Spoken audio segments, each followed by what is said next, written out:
Hey,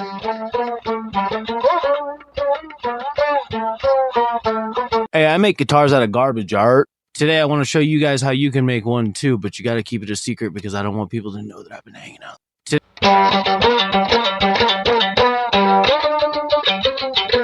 When you're putting one of these together, the components or materials you're using aren't really the important part. What matters is the function.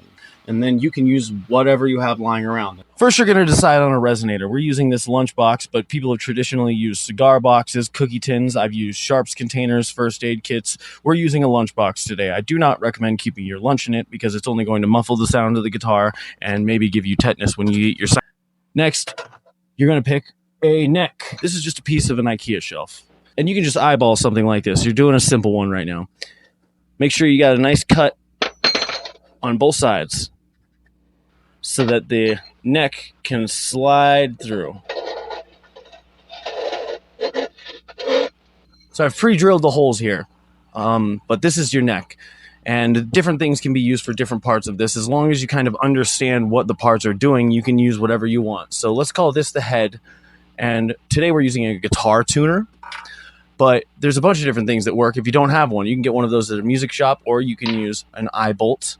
A lot of people just use screws. There's different things that you can use. What it is it's going to pull the string, and you're going to want to adjust the tightness of it on this side. Whereas down here on the tail, it's just going to anchor it there. So different things can be used for that too. Screws, I've really enjoyed using hinges. So between those 2 points, you're going to have a bridge and a nut. The string is going to rest at the top of both of these points and be pulled down by the tuner. Next, you're going to need your string. I'm using the low E from a guitar today, but different things work. I've used brake lines before. That was fine. People use haywire traditionally. You can use fishing line. Experiment with different things and see what works best for you. Today, we're using a guitar string.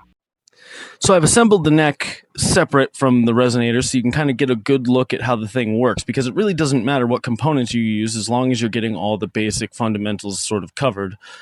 Now, in between the 2 points, you have what's called the bridge and the nut. And again, it doesn't matter to me how you get your nut. You get your nut however you need to.